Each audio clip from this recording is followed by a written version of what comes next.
Hola, ¿qué tal? Gracias por visitar el canal de Huerto de Libros. Para un servidor es un gusto saludarte. Gracias por estar visitando los contenidos que con mucho gusto subimos al canal, siempre pensando en el mundo de la literatura, en el mundo de las buenas historias. Antes que nada, te presento a nuestro invitado de esta tarde, el maestro Eduardo Antonio Parra, y a Pedro, quien, cofundador de Huerto de Libros, es un asiduo invitado en esta plataforma. Maestro Eduardo Antonio Parra, ¿cómo está? Buenas tardes. Muy bien, buenas tardes. ¿Qué tal? ¿Qué ha habido? Muchas gracias. ¿Qué tal, maestro? Qué gusto que... Muchas gracias por acompañarnos, maestro. Que gracias que aceptó la invitación, ¿verdad, Peter? Sí, así es, maestro. Estamos muy agradecidos con usted porque pues hemos aprendido mucho durante el taller con las enseñanzas que nos ha dado y creo que eso se ha visto reflejado en las novelas que hemos estado construyendo con usted en el taller. Y pues por eso pensamos para invitarlo, porque dijimos, no, es que aparte pues de todos los libros que he escrito, todo lo que nos ha ayudado, pues tiene que estar con nosotros en nuestro canal. Ya, muchas gracias. No, pues con todo gusto, aquí estamos. Sí, pues para que lo sepan y lo decimos con mucho orgullo, tanto Pedro como yo, el maestro Parra está con nosotros como mentor, nos está ayudando a desarrollar unas historias a través del Seminario del Fondo para las Letras Guanajuatenses, la 7ª generación, y estamos muy contentos, como dice Pedro, de que nuestras obras estén tallereadas, revisadas, editadas a través de los ojos del maestro Parra. Como comentaba Pedro, el maestro tiene más de 10 libros publicados de cuentos, 3 novelas, si mal no vi por ahí su biografía, la última de ellas titulada Laberinto, de la cual por ahí, maestro, vimos una entrevista que le hicieron en el Zócalo hace unos días. Ya, sí. Se ve muy interesante la novela, escuché la entrevista que le hicieron y definitivamente está en la lista de compras futuras tanto de Pedro como de un servidor, maestro. Gracias. Ahorita el que nos estamos aventando es mire, el de Desterrados, que ha sido un libro que ha recibido muy bien la crítica, ya tiene creo varios años en el mercado y lo estoy disfrutando mucho, maestro. Sí, bueno, pues ahí estamos dándole, ¿no? O sea, lo que vaya saliendo poco a poco. Yo no publico tanto, la verdad. O sea, pasan a veces de repente años sin que publique, pero sigo dándole, como siempre. No, maestro, muchas gracias. Pues bueno, vamos a arrancar. Esta plática la vamos a titular Mitos y verdades sobre el oficio de escribir, porque hay muchos mitos y hay muchas verdades, a veces disfrazadas o a medias, que circulan en el mundo literario y que a veces nos puede servir escuchar de voz de alguien que ha tenido ya la experiencia que usted acumula de tantos años, maestro, en la literatura, pues saber qué sí puede ser y qué no puede ser en el oficio de la escritura, maestro. Ajá. Pues adelante. Sí. Pues muy bien, nos vamos a arrancar, nos vamos campechaneando una y una. Pedro, si quieres inicio o inicias, como tú me digas, Pedro. Arranca, mano, tú arráncate, por supuesto. Órale, pues maestro Parra, aquí tenemos la primera pregunta, que además fueron también propuestas por algunos compañeros escritores y por allí hicimos una selección. Y mito o verdad, maestro Parra, para que una editorial de prestigio considere publicar a un autor, ¿es necesario que éste haya ganado al menos algún premio de cierto prestigio? Es mito. No es necesario. De hecho, las editoriales, la mayoría de las editoriales, leen los manuscritos que les llegan, ¿sí? O sea, tú puedes llegar a la editorial, dejar un manuscrito, ahora con la tecnología pues lo puedes enviar por internet y la mayoría de las veces las leen. Las editoriales muy grandes, los grupos editoriales, por ejemplo, hacen menos esto. Ellos publican muchísimo más, pero casi siempre tiene que ver una recomendación. O sea, no es que con una recomendación te publiquen, pero con una recomendación te leen. Eso es lo que ocurre, ¿no? O sea, por ejemplo, si un escritor un escritor o otro editor te recomienda, te dice, oye, lee este libro, te va a gustar, es posible que pueda entrar en tu editorial.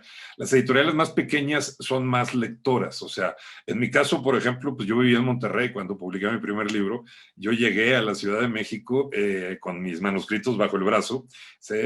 Y, por ejemplo, fui a ERA, me recibieron el manuscrito, me dijeron que me iban a responder o a resolver en un periodo de 3 meses, más o menos. Ahora tengo que decir esto, ahora los periodos son más largos, pueden ser 6 meses, 8 meses, algo así, pero en ese entonces eran 3 meses y ni siquiera pasaron los 3 meses cuando me hablaron y me dijeron, oye, nos gustó mucho tu libro, lo vamos a publicar, ¿no?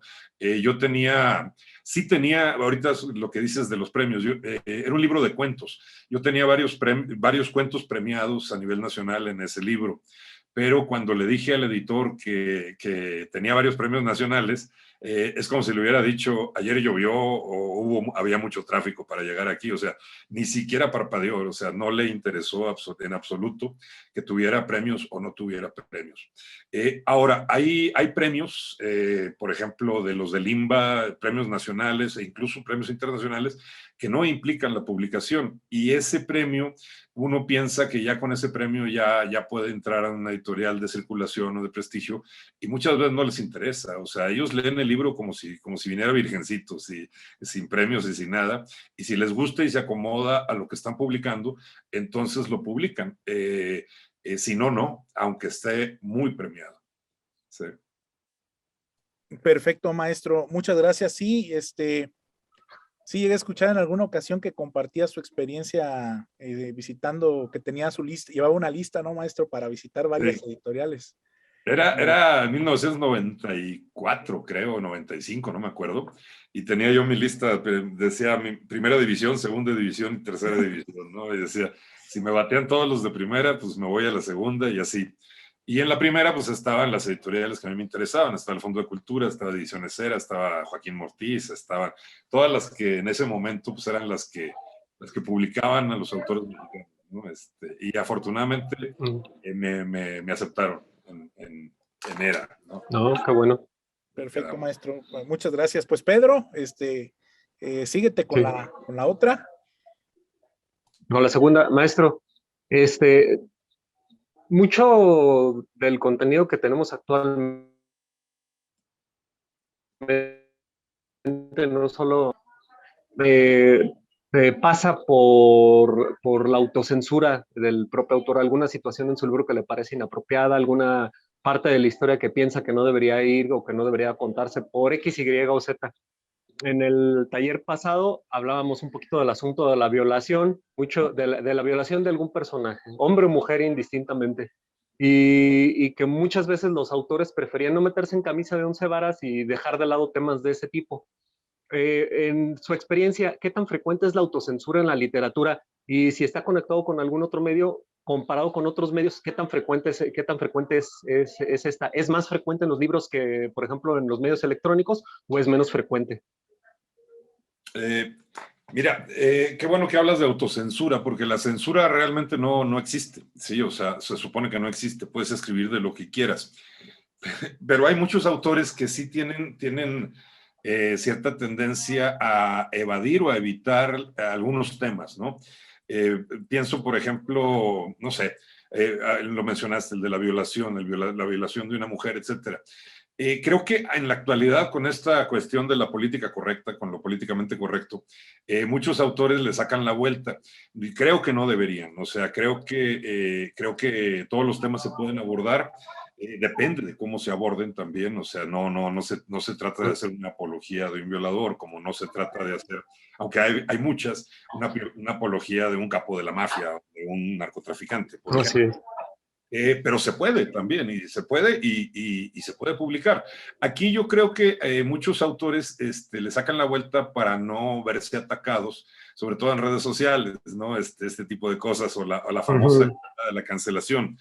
Lo curioso es que los temas se siguen tratando, y ahora es muy curioso. Sí. Hace unos 4 años, por ejemplo, hubo una promoción de novelas escritas sobre todo por mujeres que hablaban del abuso infantil y hablaban de la violación y del abuso contra las mujeres. Entonces yo me preguntaba, ¿por qué las mujeres son las que están tocando estos temas?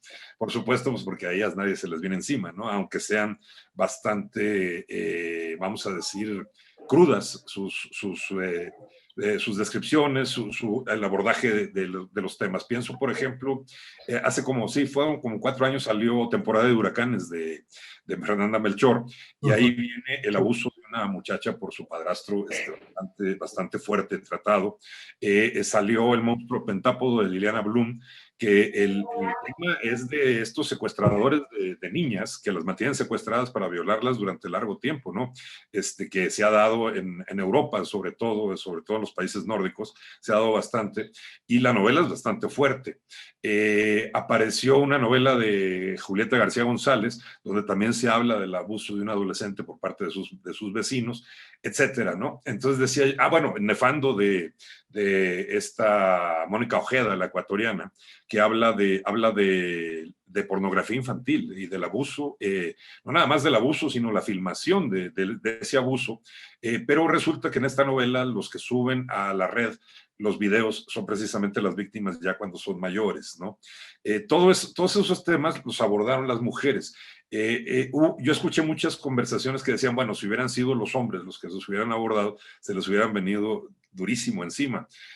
Yo pienso que sí puede ser, pero que también puede ser que no. De todo depende de cómo toques el tema, cómo lo desarrolles. O sea, si estás haciendo una obra literaria en serio, literaria, o sea, donde estás explorando bien las raíces del mal, vamos a decirlo así, yo no creo que tengan mucha cancha para venirse encima. Y si se te vienen encima, sería también un poco de ignorancia de la estética, de ignorancia de la literatura. Pero sí, bueno, respondiendo a la pregunta, sí creo que hay autores que sucumben ante la autocensura, ya que no hay censura.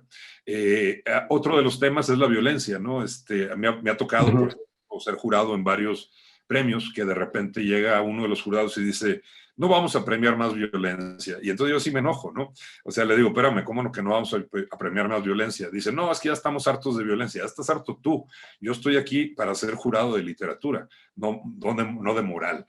Una de las cosas que creo que dije en una de las sesiones que tuvimos es que cuando uno toma una decisión moral para un libro literario, casi siempre esa decisión va a ser equivocada, ¿no? Hay que tomar una decisión estética y una decisión literaria.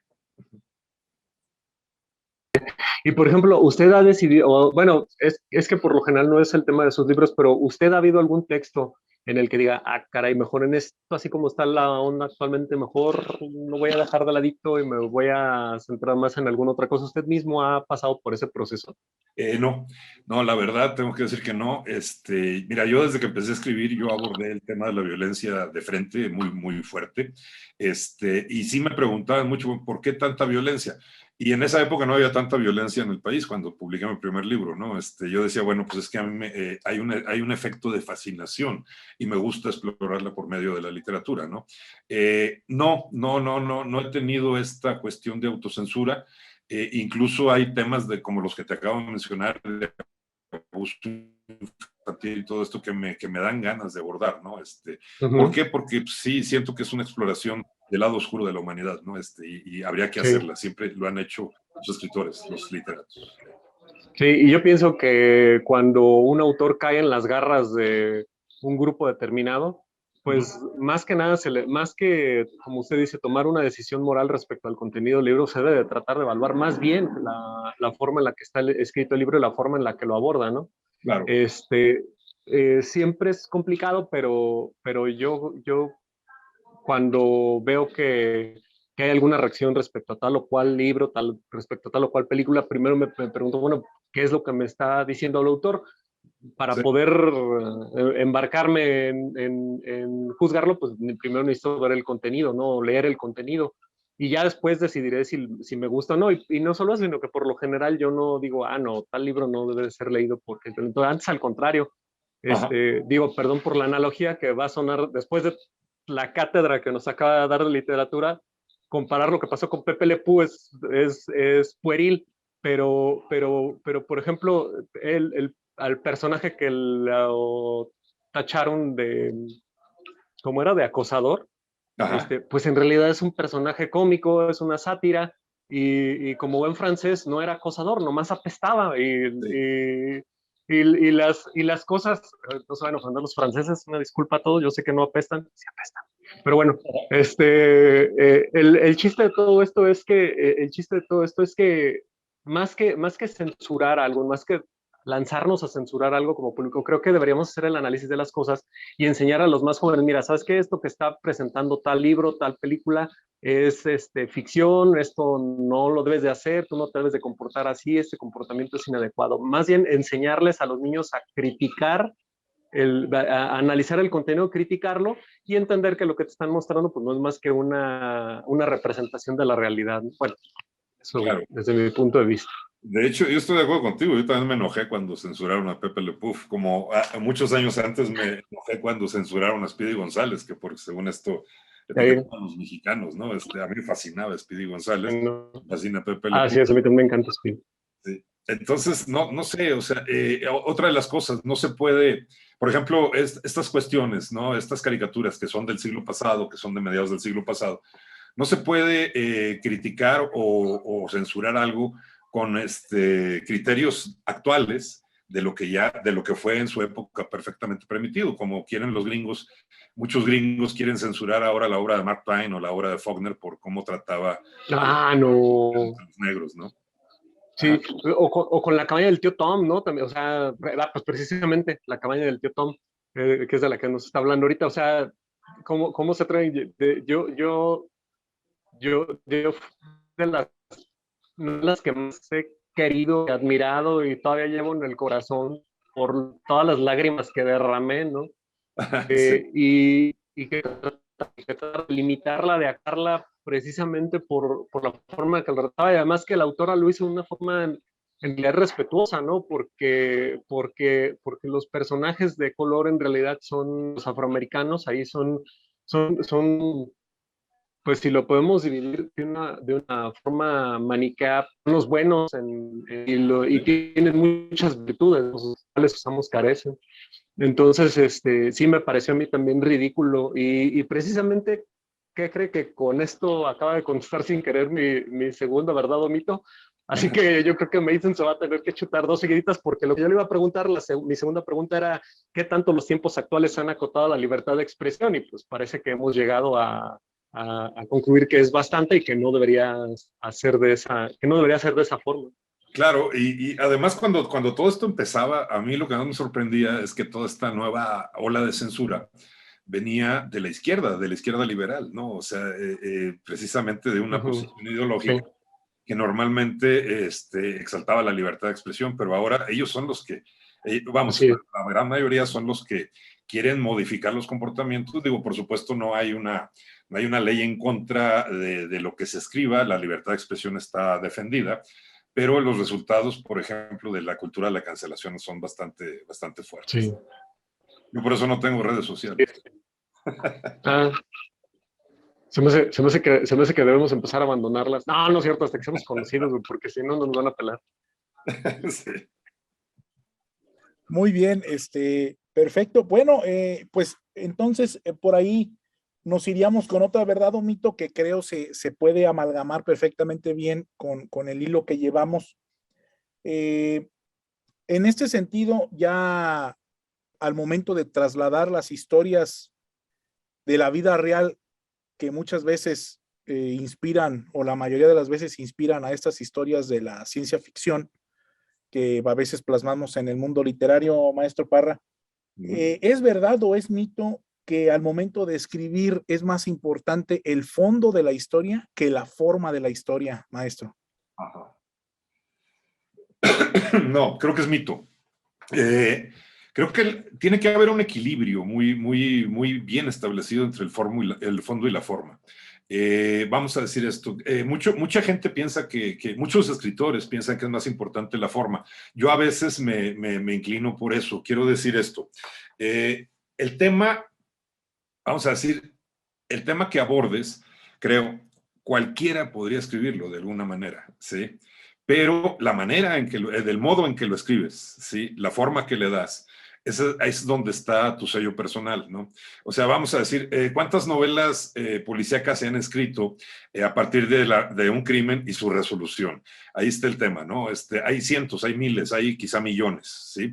Pero de repente, ¿cuáles son las que destacan? Las que de repente el autor encuentra una forma específica para contarla, ¿no? ¿Qué implica la forma? Implica el lenguaje, implica el estilo, implica el ritmo, implica el acomodo de la edición, el acomodo de los acontecimientos, etcétera, todo para darle un efecto específico a la historia que estás contando. No quiero decir con esto que la historia no importa, por supuesto, pero desde que yo empezaba a escribir, me acuerdo que se decía que cada historia encontraba su propia forma o traía su propia forma implícita y que la misión del escritor era precisamente darle esa forma. Se hacía una comparación que a mí me encantaba, que era entre literatos o entre escritores y escultores, ¿sí? Dice, cuando un escultor ve un bloque de piedra, él ya ve lo que está ahí adentro, ¿sí? Él ya sabe lo que va a sacar de ahí adentro. Y entonces lo único que tiene que hacer es empezar a quitar todo lo que sobra, ¿sí? Hasta para darle esa forma que ya está implícita en ese bloque de piedra, que ya está implícita en su imaginación y es el trabajo que va a hacer. Creo que es lo que podemos hacer. A todos se nos ocurren historias, ¿sí? Incluso si nos sentamos una tarde de borrachera, una noche de borrachera, podemos sacar ahí, no sé, 20 novelas nada más de la pura conversación, ¿no? Y hacer una novela con esto, y esto está perfecto, ¿sí? O sea, puedes sacar una historia más o menos detallada, una historia más o menos armada, ¿sí? Pero luego viene el trabajo, y el trabajo es darle la forma a esa historia, ¿sí? Hay el problema con muchos lectores que no son muy lectores o que no están muy avesados, es que ellos solamente piensan en la historia, ¿sí? No ven la diferencia entre una forma y otra, una manera de contar y otra. Puedes decir, por ejemplo, las historias que escribió Faulkner. Hay muchas novelas que se parecen o con temas muy parecidos, pero no tienen el lenguaje, no tienen la estructura, no tienen la forma que les dio Faulkner, y por eso Faulkner es grandioso, ¿no? Lo puedes decir exactamente lo mismo de García Márquez, de Rulfo, de lo que quieras, ¿no? Fue la forma lo que los hizo grandes en ese sentido. Entonces, las historias están en el aire. Lo que pasa es que hay que agarrarlas y darles la forma correcta para poder escribirlas y poder presentarlas al lector, creo. Perfecto, maestro. No, pues totalmente de acuerdo, porque sí tiene razón. A veces uno está leyendo una historia sobre un argumento que ya abordó algún otro autor, Ajá. Pero el efecto que genera en uno como lector, el ir haciendo los descubrimientos o el ir escuchando la voz de los personajes, con cómo se relacionan entre sí, es lo que termina por hacer que esa novela no se te olvide. Sí. Y entonces, pues ahorita lo bueno es que esto lo estamos grabando, Pedro, para tener aquí una clase también personal grabada. Sí, personal, así es. Gracias, maestro.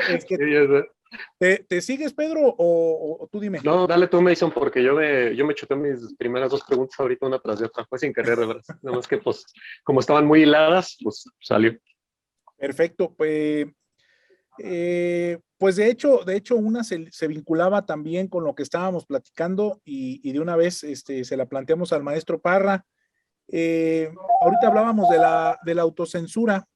Hablábamos de la autocensura que, como usted bien decía, es la que se impone el mismo autor. Sí.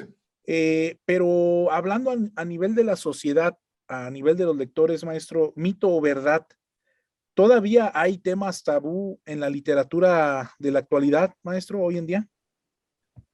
Yo creo que no. Yo creo que no debe haberlos, pero creo que sí la autocensura hace que existan algunos. Ya mencionamos algunos, por ejemplo, el abuso infantil, la violación, cosas por el estilo. Pueden ser medio tabús, pero te digo, depende de cómo se aborden. Mira, la cuestión, vamos a decir, editorial o de público o de distribución en cuestión de los libros, suele ser muy fluctuante. Yo recuerdo, por ejemplo, la librería el mayor distribuidor de libros quizá en el país es Sanborns. Sí, ya lo saben, por ahí dicen que es la mayor librería de México, ¿no? Y Sanborns de repente tiene sus preferencias y sus ¿cómo se podría decir? Sus rechazos. Códigos. Sí, sus rechazos. Por ejemplo, yo recuerdo cuando, otra vez voy a decir una cosa. Cuando salió mi primer libro no fue aceptado en Sambors, ¿no? O sea, no lo quisieron distribuir. Y eso fue muy curioso porque la portada no indicaba nada.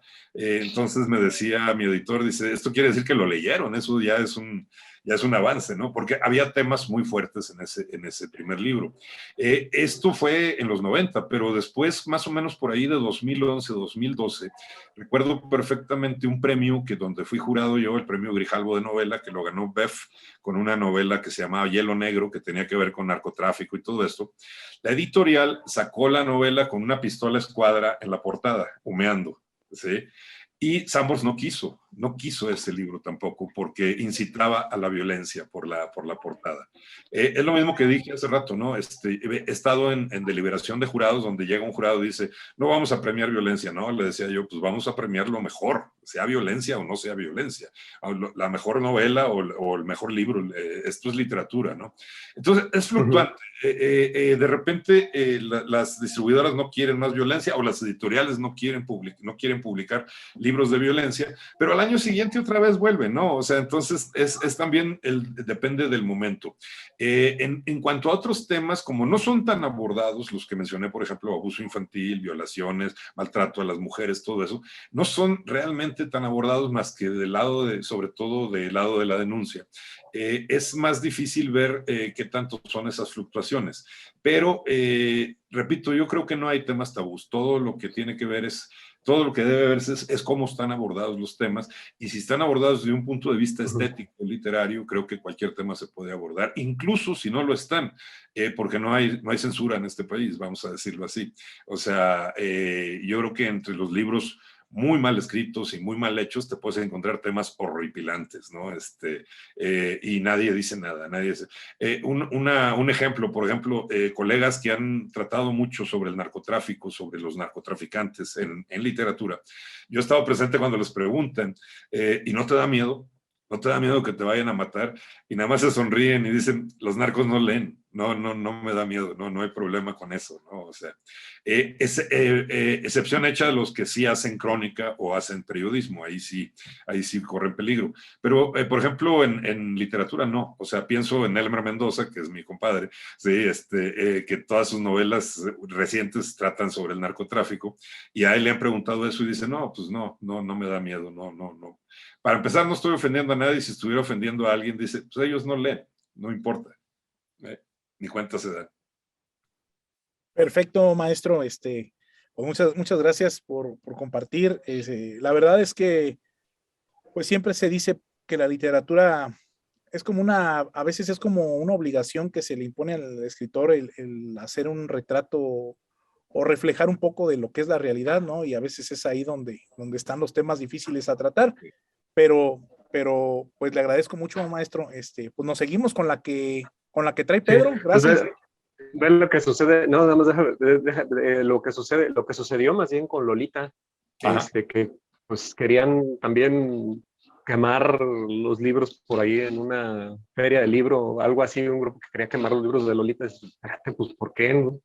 Sí. Inclusive Humber al final recibe su castigo y Lolita tal cual se lo dice, tú me arruinaste la vida. No, sí trata un tema muy complicado, pero yo creo que al final la historia pone a cada quien en su lugar. Y pues sí es un poco desesperante pensar que hasta el arte entiendo la corrección política en las redes sociales, pero pensar que hasta el arte tenga que ceñirse al punto de vista de tal o cual persona, yo creo que cada quien tiene el derecho de expresar en su trabajo lo que se dedique, lo que está pensando, y el sol sale para todos, y el que no le gusta Lolita, que no lea Lolita, y el que le guste Lolita, o los que nos gusta Lolita, la leemos, y a los que les gustan las historias de narcos, que las lean. Narcos, no nos vayan a matar, no estamos diciendo nada malo de ustedes. Entonces, y yo creo que pues que todos podemos vivir en paz en este mundo, ¿no? Habiendo tanta cancha y tantas preferencias, pues todo el mundo puede escoger el tipo de arte que quiera. Ahora sí, perdón que los haya entretenido. Maestro, ¿usted cree que sea verdad o mito que los autores prefieren que sus obras sean las que adquieran fama y no ellos mismos? Yo creo que hay todo tipo de autores. Mira, por ejemplo, yo sí prefiero que sea la obra, ¿no? Y que uno permanezca un poco en la oscuridad, tras bambalinas, etcétera, etcétera. Porque finalmente siempre he pensado que el libro puede llegar a lugares insospechados, puede llegar a muchísima gente que no necesariamente tienes que conocer. Pero también hay autores que prefieren ellos ser los famosos. Ahora, también se da esto, el mercado editorial, el mercado literario en México, al menos en estos momentos, sí exige un poco esta cuestión de estar presente, ¿no? Te exigen promover el libro. Recuerdo cuando, bueno, eso fue hace muchos años, ¿no? Cuando Elena Poniatowska ganó el premio Alfaguara, me acuerdo que le digo, ¿qué pasó, Elenita? ¿Cómo estás? Dice, no, pues gané el premio. Dice, pero ahora quieren que yo venda todos los ejemplares. Dice, me traen en friega por toda América Latina, haciendo presentaciones y entrevistas y todo. Y esto es cierto, sigue hasta la fecha. Y los que tienen más promoción, los que tienen más entrevistas, los que tienen más presentaciones, se supone que son los que venden más. Y esto implica un comportamiento del público muy específico, ¿no? O sea, como que si conoces al autor te dan ganas de leerlo. A mí muchas veces es al revés. Yo muchas veces he leído un libro que me gusta y luego conozco al autor y digo, ay, ¿para qué lo conocí si el libro me gustaba tanto, ¿no? O sea, sí, entonces, no sé, creo que la obra debe ser independiente del autor hasta cierto punto. Y bueno, yo todavía me formé y crecí en la época en que uno pensaba en la trascendencia, no en el éxito en vida, ni en el éxito inmediato, ¿no? Sino que pues, ojalá los libros sobrevivan al autor, esa era la idea. Y entonces ahí pues sí está perfectamente desligada, ¿no? O sea, a mí me gustaría mucho, por ejemplo, que mis libros se siguieran leyendo después de mi muerte, ¿no? Lo cual no hay ninguna garantía para ello, por mucho que tengas reconocimiento, por mucho que tengas fama, por mucho que tengas todo esto en vida, siempre después de la muerte hay un periodo donde se desaparece prácticamente lo que escribiste. Decía José Emilio Pacheco, hay un purgatorio de 20, 25 años después de la muerte para cada escritor. Dice, después ya viene el redescubrimiento y todo esto. Entonces, a mí se me hace, por ejemplo, un poco vanidoso el hecho de querer ser más famoso como autor que la obra misma. Yo prefiero que la obra sea la que hable, que la obra sea la que circule, que la obra sea la que llegue a más lugares. Perfecto, perfecto, maestro. Sí, bueno, no sé si Pedro también por ahí haya escuchado, pero también creo que es una como moda o como una técnica que se ve también mucho en Estados Unidos, en donde el lanzamiento va acompañado de giras, ¿no? Como si fueran rockstars del autor en programas muy específicos, con presentadores de mucho rating. Y sí ayuda, platicábamos con Malik hace no mucho con un booktuber especializado en literatura de terror. Ajá. Y pues sí, también ahí salía a relucir de que a veces si la portada no te dice nada de la historia o el nombre no te engancha de la historia como tal, pues otro de los elementos es si conozco o no al autor. Y eso es negarle la oportunidad a lo mejor a una buena historia por no conocer al autor, pero como dice usted, maestro, sí es una tendencia muy, muy pop, muy moderna. Ahora, en el mismo Estados Unidos hay varios ejemplos que indican todo lo contrario, ¿no? O sea, por ejemplo, dos de los mejores escritores norteamericanos vivos, bueno, no sé si ya haya muerto alguno, pero Cormac McCarthy, ¿sí? Y Thomas Pynchon, que son excelentes los dos. De Thomas Pynchon ni siquiera hay fotografías. Y Cormac McCarthy no daba entrevistas jamás. Vivió varios años en una torre de petróleo, ¿no? Completamente aislado. No le gustaba a la gente, ¿no? Y son de los dos mejores escritores. Aquí, por ejemplo, en México, José Emilio Pacheco creo que no dio ni una entrevista desde 1962 o algo así. Sí, o sea, por supuesto era muy mediático porque siempre llegaban las cámaras donde había conferencias de él y donde había charlas o lecturas, pero no daba una sola entrevista, esa era su política y no la dio, ¿sí? Entonces, como que son autores que se han confiado en el poder de sus libros, ¿sí? Y sus libros han demostrado ese poder. Entonces, creo que se vale de las dos cosas, pero hay quienes no confían tanto en el poder de sus libros y ahí están en la promoción, todo lo que dan, ¿no? Perfecto, pues ¿qué les parece si hacemos el corte para regresar con las últimas preguntas de verdad o mito, maestro Pedro, para cerrar la sesión? Perfecto, entonces ahorita les comparto la liga y nos volvemos a conectar, ¿eh? Ya estás. Gracias.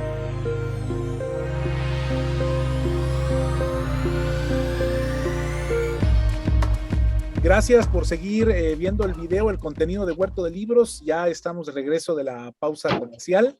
Pues bueno, vamos a continuar aprovechando la presencia del maestro don Antonio Parra para despejar mitos y verdades sobre la literatura. Hasta el momento ha sido muy provechoso para un servidor. Yo sé que también para Pedro, lo que nos ha compartido, maestro, y pues vamos a seguirle de filo.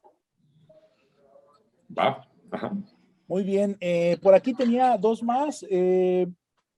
Me gustaría preguntarle, maestro, si es mito o es verdad de que el famoso bloqueo literario al estar escribiendo lo que se conoce como la página en blanco se presenta únicamente en autores nobles o poco experimentados en la literatura, maestro. No sé si sea un mito o una verdad. En base a su experiencia, ¿qué nos podría decir? No, es una verdad. Bueno, más bien es un mito. Se presenta en todos, ¿sí? Se presenta en cualquier autor. Siempre me han llamado la atención, por ejemplo, los grandes escritores que de buenas a primeras dejaron de escribir, ¿no? Sabemos, por ejemplo, está Juan Rulfo, ¿no? Juan Rulfo escribió 2 libros y ya, ¿no? De hecho, le sirve de tema a una novela de Enrique Vila Matas que se llama Bartleby y compañía. Preferiría no hacerlo, no sé si conocen el relato de Melville, Bartleby. Es un escribiente, es un copista que trabaja en un despacho y de repente, así como de repente le encargan su jefe una chamba, oiga, necesito 3 copias de esto. Y dice, preferiría no hacerlo, y a partir de ahí ya no trabaja, ¿no? Pero no se va tampoco. Bueno, el libro de Vila Matas aborda esta cuestión de estos escritores, lo hace por medio de la ficción, pero el principal es Juan Rulfo, que escribió 2 libros geniales, y de repente dijo, ahí se ven, ya no quiero escribir nada, ¿no? Pero si nos vamos, hay otros en México, hay bastantes. Juan José Arreola, creo que los últimos 20 o 30 años de su vida no escribió nada. Salvador Elizondo creo que le pasó más o menos lo mismo y así, ¿no? No sé si sea por bloqueo o porque simplemente dijeron ya dije todo lo que tenía que decir y ya me retiro, ¿no? El último caso creo que es el de José Agustín, que lleva ya como 10 o 12 años sin escribir nada. Creo que los bloqueos son ¿cómo te diré? ¿Cómo les diré? Muy frecuentes. Y una de las maneras que funcionan para evitarlos es la disciplina. Disciplina que yo no tengo, yo sí tengo bloqueos muy fuertes, ¿no? De repente muy largos. A mí me ha pasado que de repente no escribo durante meses, no escribo nada de ficción. El bloqueo está en la ficción. Me pasó, por ejemplo, con la pandemia, ¿no? Que la pandemia podría ser el estado idílico de un escritor, pues el escritor quiere estar en su casa, quiere estar encerrado, quiere estar escribiendo, pero una cosa es querer estar encerrado y otra cosa es que estés obligado a estar encerrado. Es muy distinto y el estado de ánimo la reacción es muy distinta. Yo, por ejemplo, durante la pandemia, todo el primer año no pude escribir nada de ficción. Apenas empecé, ya para cuando empezó el segundo año, empecé a pergeñar algunas cosas. Sí podía escribir artículos, sí podía escribir ensayos, sí podía escribir otras cosas, pero ficción no. Creo que se puede dar muy seguido. Por ejemplo, tengo colegas que tienen una disciplina férrea, ¿no? Que se levantan a las 5 de la mañana y escriben de 5 a 10, ¿sí? Y ya a las 10 de la mañana ya quedaron libres, ¿no? Para hacer lo que quieran, para leer, para lo que sea, o para trabajar si trabajan, ¿no? En otras cosas. Pero incluso ellos de repente les vienen periodos de esterilidad horrorosos, ¿no? O sea, no sé, yo creo que hay maneras de romper ese bloqueo. Yo he experimentado algunas y sí han funcionado. Algunas bien podrían parecer hasta demasiado vanidosas, ¿no? El primer bloqueo fuerte que tuve, me acuerdo, lo rompí leyendo mis libros anteriores. O sea, dije, a ver, aquí tiene que haber algo que dejé a medias y que puedo seguir por otro lado y etcétera, ¿no? Pero, pues no sé, hay otras maneras.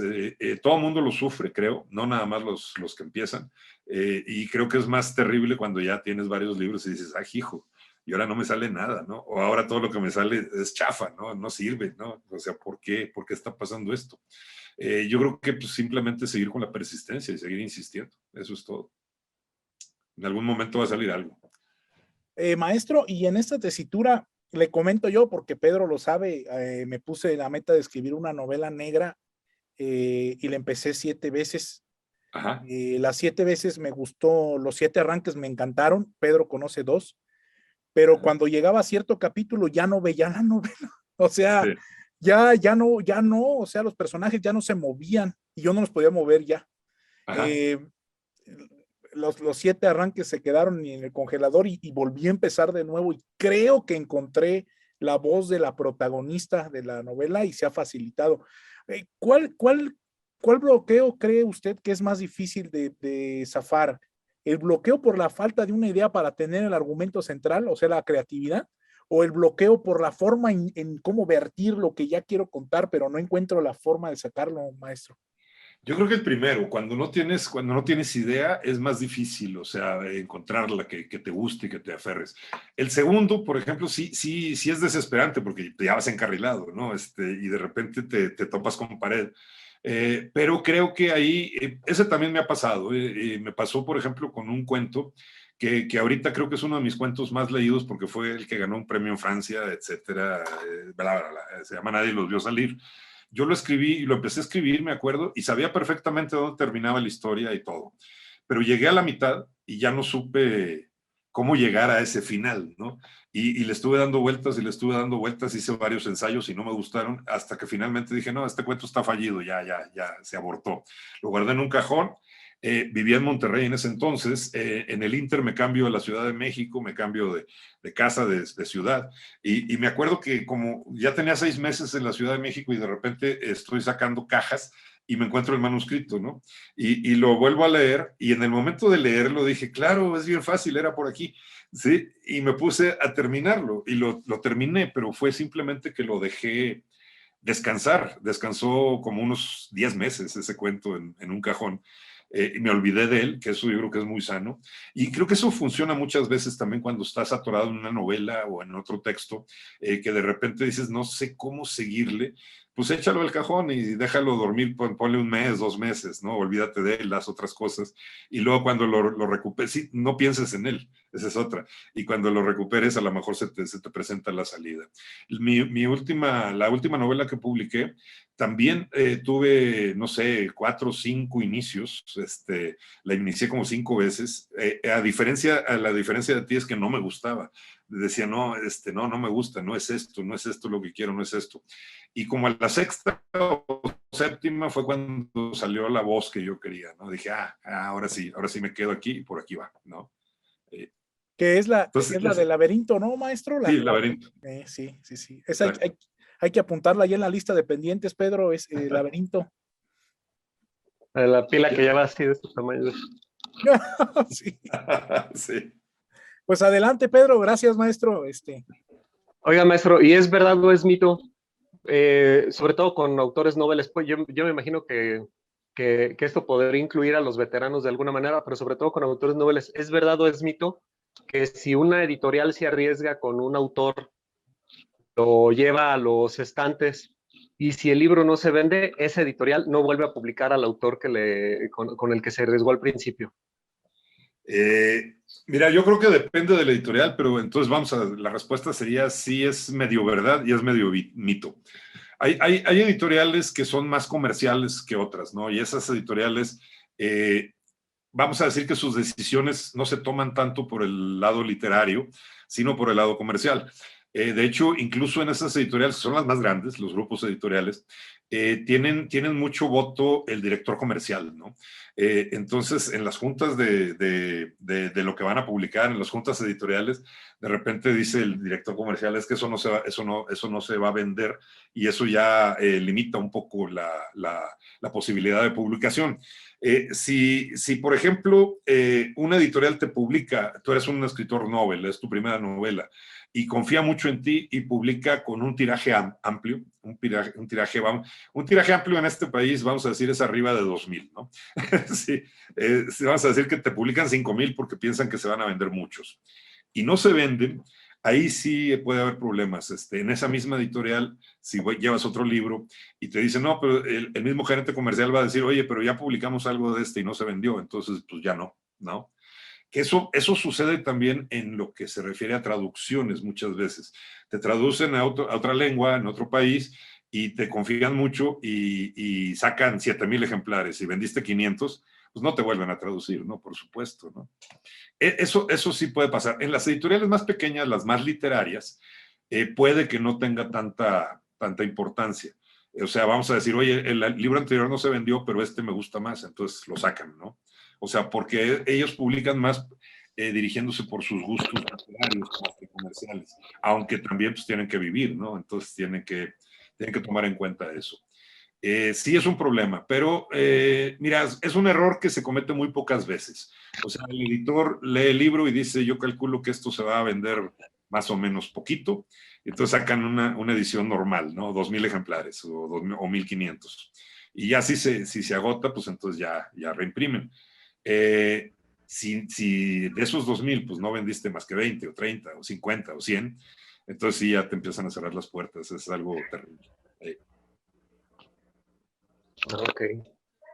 Ok, Mason, sí, yo pensaría que sí llega a haber el bloqueo y que en general todas las editoriales lo hacen, porque en lo personal yo inclusive yo pensaba que eso ocurría inclusive más con las pequeñas, ¿no? Porque precisamente como las pequeñas están tratando de agarrarse donde sea para sobrevivir, Sí. pues, si a alguien no se les vende, no, ya no lo agarres, ya déjalo por ahí que vaya y busque en otro lado, ¿no? Sí. Pero mira, en las pequeñas el trato es muy distinto, ¿no? Si entras en una editorial pequeña, casi eres como de la familia, ¿no? Hay mucho más confianza, el trato es directo con el editor, etcétera. En cambio, en los monstruos editoriales, pues te toca hablar con un subeditor del subeditor del subeditor, es el que te edita tu libro, ¿no? Porque el editor, pues viene siendo el director editorial. Pienso en editoriales como Penguin Random House, que yo supongo que en tiempos que no eran de pandemia, publicaban 2 libros diarios, o sea, imagínate, ¿no? O sea, pues no tienes chance de una relación más estrecha. En una editorial más pequeña, la relación es más estrecha. Si al editor le gustó tu libro, de repente dice, bueno, no se vendió, pero yo sigo confiando en ti, ¿no? O sea, va, échame otro, cosas así. Perfecto, maestro. Sí, era un tema que Pedro me platicaba hace unos días precisamente, ¿no? Porque como que el primer gran reto de todos los escritores, pues es publicar su primera novela en una editorial tradicional que te vaya a distribuir más o menos bien, porque el problema pues siempre es la distribución, en dónde va a estar presente el libro para que se venda. Pero bueno, esa es la primera preocupación y la platicaba Pedro conmigo, la platicábamos por teléfono. Y luego decíamos, bueno, ¿y qué pasa si te dan el voto de confianza y se congela la novela en el anaquel y no se vende, ¿no? Pues ya se viene otra situación. Perfecto, ¿no? Pues gracias, maestro, por compartirnos la experiencia. La verdad era un tema, es una pregunta que planteó Pedro y que yo creo que todos los que aspiramos a ser escritores agradecemos que nos oriente también sobre ese punto. Y pues yo tengo la última mía y luego sigue la última de Peter. Maestro, ¿verdad o mito? Déjeme la leo porque esta sí está un poquito más extensa. ¿Verdad o mito? En la gran mayoría de los casos, los escritores no pueden vivir únicamente de los ingresos que les representan las regalías de sus obras. ¿Verdad o mito, maestro? Es verdad, incluso es una abrumadora mayoría, ¿no? Eso es un tema que desde que yo ya publiqué y desde que estoy metido en este medio, lo hemos comentado muchísimas veces con varios amigos y con varios colegas y todo esto. Calculábamos hace, no sé, a principios de este siglo, 2004, 2005, calculábamos que quizá habría unos 20 escritores que viven de sus regalías o que pueden vivir de sus regalías. Y salían los nombres inmediatamente. En ese tiempo vivía Monsiváis, pues bueno, Carlos Monsiváis, Elena Poniatowska, Francisco Martín Moreno, Paco Ignacio Taibo, todos ellos. Pero en realidad, no, bueno, creo que, bueno, también José Emilio Pacheco, por supuesto, etcétera, pero casi nadie puede vivir de sus regalías. Es algo terrible. Mira, es muy sencillo. A pesar de que los libros se dice ahora que están muy caros, vamos a decir, Creo que el promedio de precio, según las editoriales, es a peso la página, ¿sí? Así que si tu libro tiene 400 páginas, va a costar 400 pesos, más o menos. De esos 400 pesos, al autor le toca el 10%, o sea, te tocan 40, ¿sí? Si estamos hablando de una edición de 2,000 ejemplares, para cuando se vendan los 2,000 ejemplares ya tienes 80,000 pesotes, ¿sí? Pero eso puede tardar un año, o puede tardar 2, o puede tardar 3, o puede tardar mucho más, ¿sí? Entonces, creo que uno de los triunfos personales fue cuando dije, por fin puedo vivir de la literatura. Y me decían, ¿de tus regalías? No, de eso jamás, no llegaría nunca. Pero ya vivo de la literatura, doy talleres, hago trabajos editoriales, hago esto. O sea, porque sí, al principio también incluso eso es difícil, ¿no? O sea, para los escritores jóvenes, que es imposible que vivan de sus regalías a menos que den un campanazo así absoluto, que no se dan. El último campanazo absoluto en este país creo que fue Diablo Guardián de Javier Velasco, cuando ganó el premio Alfaguara. ¿Sí? Él era un perfecto desconocido y a partir del premio se hizo famoso. Pero además el premio, la novela se vendió muchísimo, ¿no? No se dan los campanazos, entonces pues tienes que buscarte otros modos de financiar tu existencia, ya ni siquiera ya tu escritura, tu familia, lo que sea. Es muy difícil, es muy, muy, muy difícil. Recuerdo mi primer libro, por ejemplo, costaba 50 pesos. O sea, me tocaban 5 pesos de cada libro vendido. Y sacaron 2,000 ejemplares y yo creo que se tardó como unos 3 años en agotarse, algo así. Entonces dices, bueno, pues no, está canijo, de eso no vives. Sí. Maestro, ya aprovechando el paréntesis, platicábamos hace no mucho con un escritor español que Pedro contactó, Javier Miró, y platicábamos sobre las posibles vertientes inmediatas que tiene la literatura. Y decíamos, ahora esta adaptación a la pantalla chica, a las series de los streaming, ¿por ahí ve usted algún aliciente, a lo mejor en otro formato de escritura, ya no narrativa, pero a lo mejor como una herramienta de trabajo, como lo puede hacer el guión? ¿Y cree que por ahí haya algo más prometedor para los escritores? Sí, pero es poco también, la verdad. A mí me tocó, por ejemplo, hace 3 años o 4 hacer una serie para Netflix, pero no era yo solo, éramos un equipo, yo estaba en el equipo de escritores, éramos 5, y el sueldo es muy bueno, ¿sí? O sea, no era nada que yo hubiera escrito antes con anterioridad, era una historia ajena, y el sueldo fue muy bueno durante 6 meses, ¿sí? Fue lo que duró.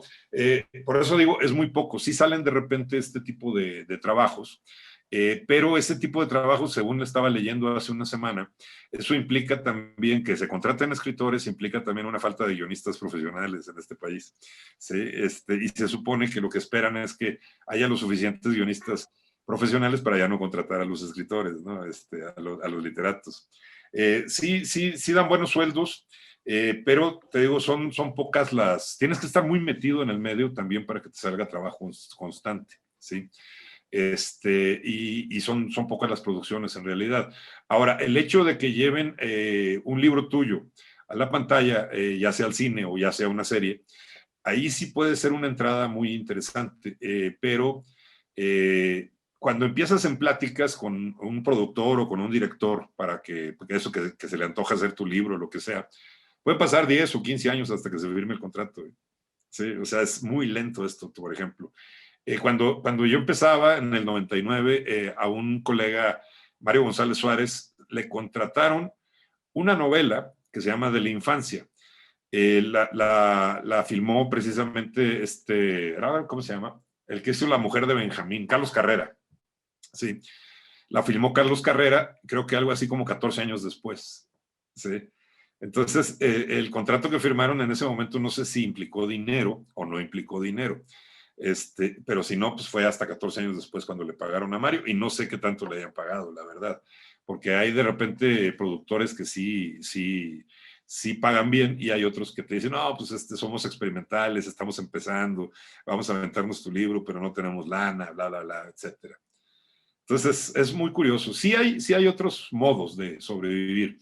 Vamos, para un escritor sí se puede, ¿no? Pero es difícil, pero ya que encuentras el camino es más fácil, ¿no? O sea, Ya que te metes en el medio, Y, pues es más fácil. ¿Sí? ¿Y este fenómeno se repetirá en todo el mundo o será exclusivo de países donde se lee poco? Yo creo que es exclusivo. Bueno, yo creo que hay países donde sí ¿cómo se diré? Se valora más, ¿no? La labor de un escritor, la labor de un guionista. Pues para no ir tan lejos, aquí al lado, ¿no? Estados Unidos, ahí eh, aunque en Estados Unidos, por ejemplo, uno puede vivir también de la escritura sin necesidad de vivir de sus regalías. O sea, en Estados Unidos también hay muchos talleres, las universidades te contratan para dar estas clases de escritura creativa y todo esto. Porque me decía un editor que en Estados Unidos la buena literatura es igual de lenta para venderse que en México. ¿Sí? La diferencia es que si aquí sacan 2,000 ejemplares, allá sacan 6,000, ¿no? Pero se tarda un poco en venderse. Ya si eres bestseller, ya no tienes ningún problema, por supuesto, ya vendes lo que quieras, ¿no? Y te pagan lo que quieran. Muchas veces lo que hacen las editoriales, ya cuando eres más o menos conocido, te pagan un buen adelanto. ¿Qué es un buen adelanto en México? No sé, 100,000, 200,000 pesos de adelanto. En Estados Unidos pueden ser 7, 8 millones de dólares si eres Stephen King, por ejemplo. ¿Sí?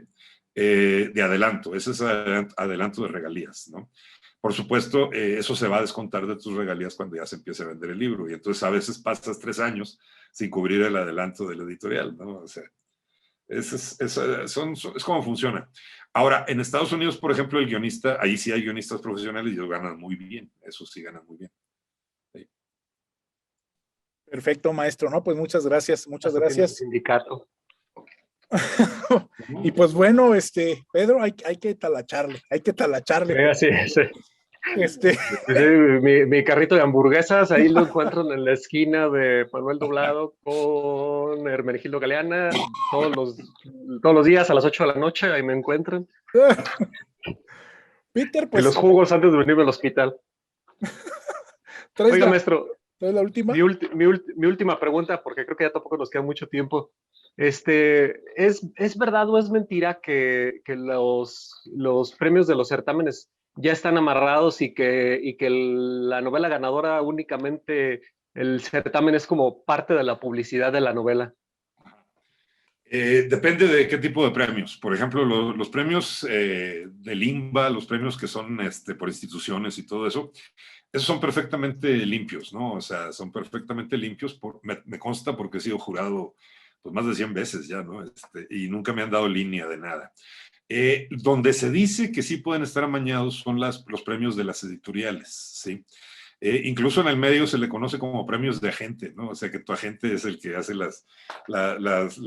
¿cómo se llama? Los trámites ahí para que te lo ganes o por lo menos quedes como finalista. Mira, es muy fácil darse cuenta. Cuando el premio lo da en una editorial, casi siempre la gana un autor de la editorial.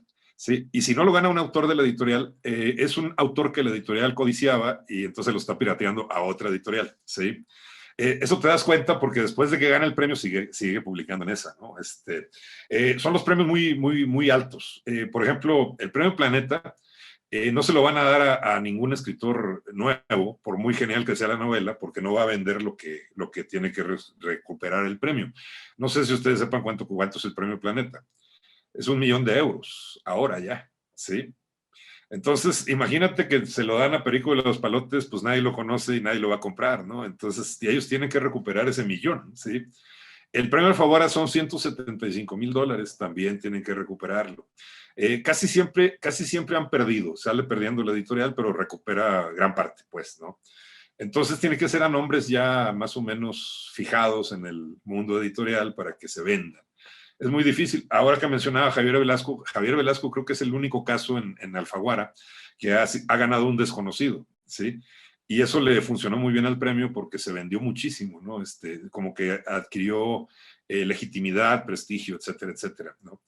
Pero sí, los premios de las editoriales dicen casi todos están tamaleados, amañados, o al menos están redirigidos, ¿no? O sea, por ejemplo, a los jurados de un premio de una editorial no se les dan todos los libros, o sea, se les dan ya los finalistas nada más, ¿sí? La editorial misma hace su filtración y te da los finalistas. Y en esa filtración puedes ver, pues, qué es lo que quieren publicar, qué es lo que les interesa, qué es esto, cuáles son los autores que buscan. sí. Pero, por ejemplo, los premios del INBA, los premios de otro tipo de cosas son perfectamente limpios. Ahí sí no hay tamaleo, no hay nada. Y pues te llegan, como autor, te llegan todos los libros y los tienes que leer, como jurado, perdón, te llegan todos los libros, los tienes que leer y de ahí sacar al premiado, ¿no? Bueno, pues para que no se desanimen las personas que nos están viendo, para que sigan escribiendo. Como dijo el licenciado Bravo, es escribir por el placer de escribir, que no se desanimen, y si hay algún certamen, pues que se arriesguen. Igual les toca hacer el próximo Velasco y obtener la campanada que nos dijo el maestro hace rato, ¿no? Sí. Y fíjese, maestro, que tanto Pedro como un servidor, lo que más valoramos de los certámenes, porque siempre estamos buscando, es que nos obligan a escribir. Nos ponemos la meta, Pedro y yo, y un relato de esto, una novela de esto. A veces incluso hay certámenes que te dicen la temática de lo que tiene que ir y la extensión, entonces ellos mismos ya te acotan un poco lo que están buscando, y es un reto para nosotros escribir sobre algo que es nuevo. Y creo que es la mayor ganancia, ¿no, Pedro? Sí, así es, escribir bajo presión.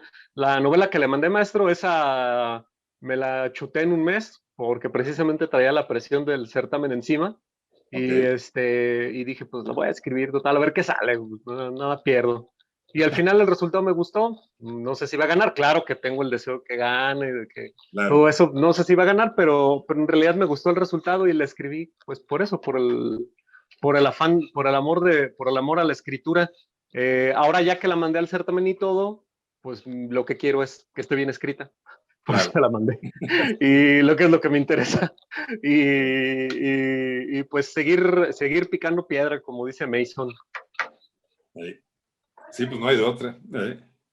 Perfecto, pues Pedro, ¿alguna otra pregunta, comentario antes de ya cerrar la charla que tan amablemente nos brindó el maestro Eduardo? Maestro, muchas gracias, de verdad, aunque no lo crea, de verdad, aprendimos muchísimo de usted con este ratito que nos sentamos a platicar acá, y le agradezco todo lo que nos acaba de enseñar, porque sí fue mucho, y fue mucho de todo, desde libros, autores, hasta del oficio del escritor. Ya. No, pues gracias a ustedes, pues estuvo muy agradable todo. Maestro, muchas gracias. La verdad es que teníamos mucha ilusión de platicar con usted, sí. porque pues la verdad... Sí, la verdad que sí. Desde que supimos Pedro y yo que usted iba a ser el mentor en esta generación del Fondo para Letras Guanajuatenses, prendimos la veladora y agarramos el rosario para ver si quedábamos, y afortunadamente quedamos, como cuando nos tocó con Genei Beltrán y ahora con usted, maestro. La verdad es que no tiene precio el aprendizaje que nos dan en las sesiones, y pues le agradecemos su tiempo. Hombre, gracias a ustedes. Sí. Pues un abrazo. Y ver el resultado en las novelas. Ah, sí, ya cuando por ahí cuando salgan por ahí al mercado, Peter, primero Dios, el Mamut o la Huerta, pues ahí vamos a estar agradeciéndole encarecidamente al maestro. Okay. Nos lo vamos a llevar al Marlín y a las guacamayas acá en León. Muy bien. Pues bueno, pues nos despedimos. Un abrazo a la distancia, maestro. Pedro, un gusto estar con ustedes. Igualmente, mi hermano maestro, muchas gracias, de verdad lo apreciamos muchísimo. Pues nos vemos el lunes, primero Dios. Nos vemos el lunes. Un abrazo, bye. Cuídense, hasta luego.